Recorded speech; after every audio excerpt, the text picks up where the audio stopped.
Hello and welcome back to the ATMA podcast, where we give you the tips, tools, and strategies you need to be successful. My name is Brian, and I'll be your host today.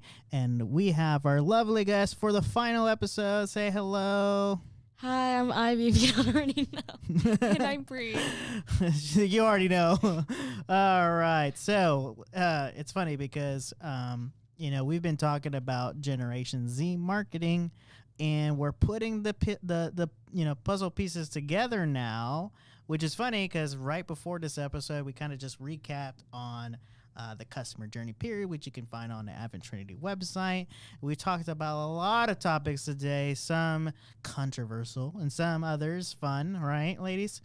But yeah, We'll go with that. yeah. So, but we're going to be talking about what does all this content mean, and how do I put it together into a marketing plan for my business? And it's funny. So, in a few episodes back, we talked about what channels are you ladies on? Just kind of quickly recap. What channel? Well, we already know what Ivy's on. What are you on, Ivy? I'm on TikTok. TikTok. I'm on TikTok. I spend way too much time on Instagram. Awesome. So, we talked about those are the channels you guys are aware of new products and we talk about the phase of awareness, right? And so talk to us a little bit, recap us of what you guys enjoy seeing on Instagram when it comes to products and services. What kind of content are you viewing on these channels when it comes to businesses? So who wants to take the helm on this one? And when we talk about like products and mainly you ladies like to talk about makeup products, but try to incorporate some sort of service in here. What I see a lot on Instagram is influencer content, and it's, marketing either a product or a service. So a lot of what I see is I follow a lot of travel channels, and they'll promote, a travel agency, or they'll promote like a hotel, or they'll promote even their own business, like their own travel business that they have going on. Mm-hmm. And that's what I see. And then that's what I get interested in. So like for my next vacation, I want to stay in the hotel that they were just at. And I want to, go to the restaurant that they just went to. And I want to be able to do the same things that they're doing. So I feel like the influencer content that I see on Instagram is so impactful in my buying decisions. Awesome. What about you, Ivy? So for me, like I said, I'm always on TikTok. So usually when I want to see like a service, it'll probably show up on my For You page, and then I'll tend to scroll into their profile and see what they can do. Or I'll see an influencer go to a concert, and they'll slightly hint at it where they'll use like SeatGeek or Ticketmaster, and then I end up using those when I go to concerts as well. So it's that's how I usually find out with services. Awesome. So let's talk about now, once again, we're recapping. We're just putting this all into this pyramid. So the first level, right, for you gamers, the first level of marketing your business is on awareness and telling, people how to become aware, which you ladies have solidified. TikTok and Instagram for you ladies, and influencer marketing, that's a big deal to become aware of products and things going on. Let's talk about engagement now, right? So in engaging with a company, now we talk about the biggest thing is like storytelling, and a few episodes back we talked about environmental, what the business stands by, those kinds of things. What is it that you are? How do you get this information? When you do your research on a company? So I know, I'm sorry, I talk about products all the time, but usually when I look into like a product, I will see where the product came from, where it was, like in what country, like if it's animal testing or not, if it's sustainable, how much plastic is being used. Even when it goes into services, right? I want to know who I'm getting this service from. Is this person a good person? What does this person stand for? What does this person do? And so usually I will usually go on either TikTok or Google to where I'll search about things, because people find things everywhere. So when I'm on there, I'll be able to find things that I've never ever knew about.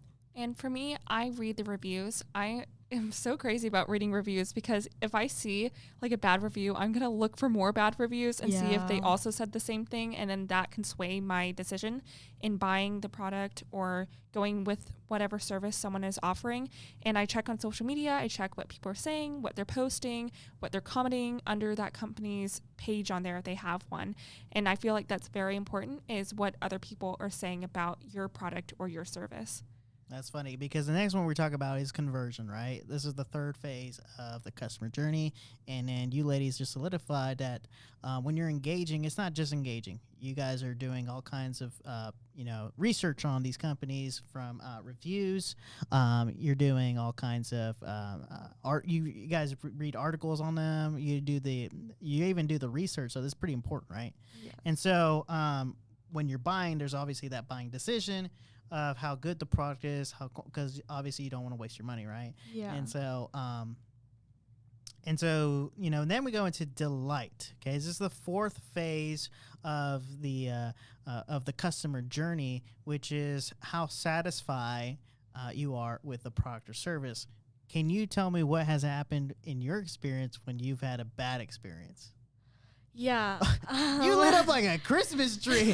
She is so ready to give a bad review right now. No, so I got glasses from this one place, and not to say any names, yeah, or not to bad trash or company or anything like that.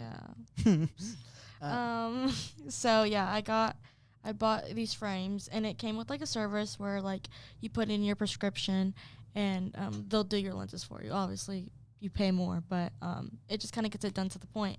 So I had done that. I'd called my optometrist. I'd asked him for my prescription, and he sent me everything. I put it in, and I got my glasses. Maybe like a week later, I put them on. I was like, what did I just put onto my face? Because it was like the worst thing I ever put in my eyes. I literally got a headache. And it was just like, it was so like far from what my prescription would be. But I know I put it in right because I called and I double-checked, like triple-checked before I did it, because it was a lot of money. I mean, you know how much glasses are. And so it was just kind of, I was really, like, annoyed by it, and I was kind of frustrated. Did you take your reviews to TikTok? No, I didn't, I was tempted to. I was. And so what about you, Brie? Like, did you have, like, a bad experience? For me, I feel like whenever I have a bad experience, I try to communicate as much as possible. And what really makes me upset is when I don't get any communication back and it's just crickets. Yeah. And so I feel like then I'm not valued by that company at all, and they don't care about my opinion or how their product or service went, and they don't want any response apparently. So whenever I don't get a response back, that is very infuriating. And I hardly ever leave bad reviews. Like, I'm some Google local guide apparently. For some reason, I have like 300,000 views on my reviews, and I've only made like 2 bad reviews before, and it's because the companies did not respond back at all whenever I had an inquiry or a problem with their product or service. Oh my gosh, wait, there's this one time, I'm sorry, I don't want to off track, but me and my family went to Miami, and we went and ate at this like pho place, and I put a bad review in because I got food poisoning, and somebody liked my review. It's funny about that. You talk about reviews. Restaurants are probably the most biggest places when it comes to reviews. Yeah. It's huge, right? Yeah. Because like for me, I never give reviews unless it's and this is on my end. This is bad. Like, if I'm that mad, I'm like, you know what? I'm just going to go to Google. No, yeah, that's exactly what I do. Usually, like, if it's like, okay, maybe it wasn't, like, too bad, but it wasn't the best thing in the world, I'll let it slide. Mm-hmm. But, like, since I got food poisoning, I was literally throwing up. It was the worst thing ever. On my vacation that I had for 3 days, I was livid. So I put that. I was like, it was kind of funny. I was like, my family and I went to go eat here, and instead my daughter got food poisoning.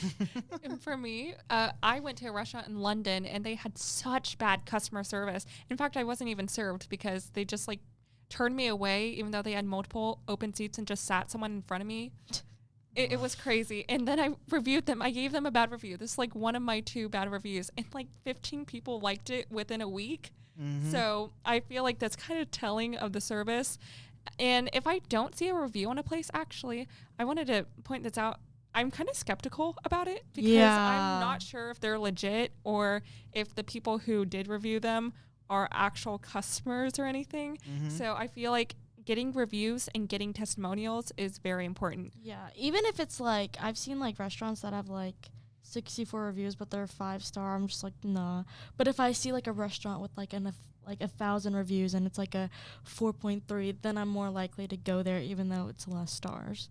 So it's funny, we talk about reviews and we talk about advocation. Right now, we just spent almost like 3 or 4 minutes talking about bad reviews, which is funny because wouldn't you guys say that people do not, in businesses, and this is what I've seen too, is that they do not spend enough time because they're so worried about awareness and engagement and conversion and making money, they forget that you have to, what you guys spent most of the time right now talking about delight. You guys had some terrible experiences, giving some bad reviews, and then that doesn't take them to the next step. It actually digresses them. They don't become advocates, right? They don't become what we talked about in the last episode, brand loyal customers, right? And so, people actually, it's funny because as a marketing agency, we spend the majority of our time, the only thing that we can control as a marketing agency is what? The awareness and engagement portion, right? We can't really we can do conversion optimization. We can't, there's the best you could do ability to lead a horse to the water. You can't make it drink unless you put salt in the water. Yeah. I mean, salt in the hay, that's what it is. So that's you never heard of that? I was thinking about the salt in the water. No. Okay, so there's a saying that you can lead a horse to the water, but you can't force it to drink. And then there's another combative saying, unless you put salt in the hay. Okay, I was like, salt in the water. The salt really makes you thirsty. You're getting on this camera, by the way, Ivy. I'm so confused. You never heard of that? No, I've only heard needle in a haystack. Okay, so there's a saying. See, Generation Z just lost, man. Just come on, these analogies. Come on. Okay, so none of these analogies make sense. Yes, they do. No, they don't. Okay, so if and people, everybody's hearing this is going to comment on this. Okay, so if the saying is, I got that whatever on the camera. The saying is, you can't lead a horse to you can lead a horse to water, but you can't force it to drink, right? You see, okay, you get it? You're envisioning it now? Yeah. Okay. The second portion of that is, unless you put salt in the hay. Because the more salt you eat. Because they eat the hay, so when they get the salt, then they get thirsty. Yes.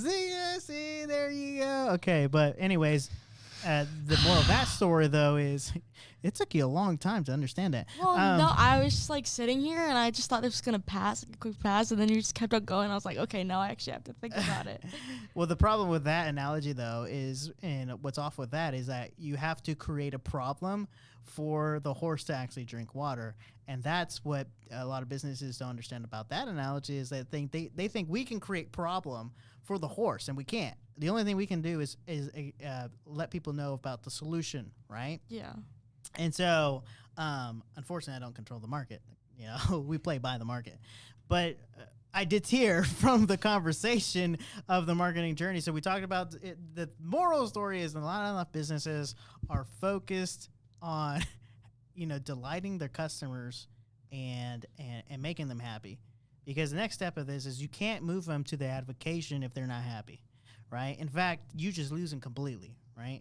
And so when you get advocates, you get brand loyal customers, and then what we talk about is converting that pyramid that we talked about, right, into a flywheel, which I just educated you guys on a flywheel. What does a flywheel do?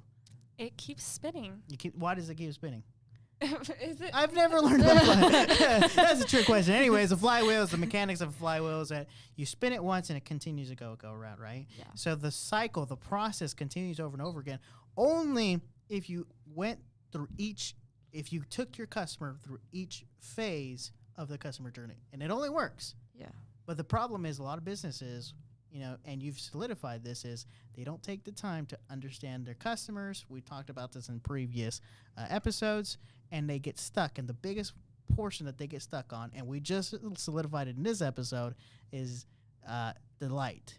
They have to provide a quality product, a quality service, or else just try not to market it, because at that point you're going to run into this problem where Gen Zers are going on TikTok, they're going on Google, and they are giving you bad reviews and trying their best to not have anybody else have the experience that they had, right?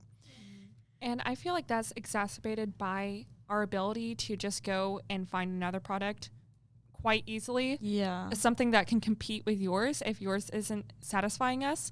And especially since we're online so much, we can just swipe past your product or your page if you're not actually trying to engage us at all. Yeah, and I feel like every product, every service always has a competitor.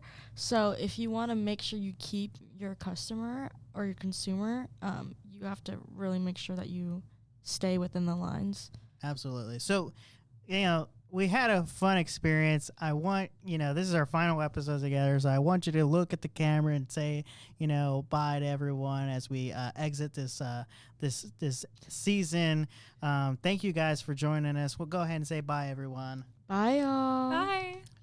We appreciate you ladies for being on the show. Thank you guys for joining us in this season to talk about Generation Z marketing and what it takes to market to Generation Z. As you can tell, right, there's just not very big difference. The only difference is how we communicate, the messages we do, and the channels that we're on. But the philosophy of marketing stays the same. We're going back to the basics, which is Marketing 101. You can find it on our website. It's the customer journey pyramid: awareness, engagement,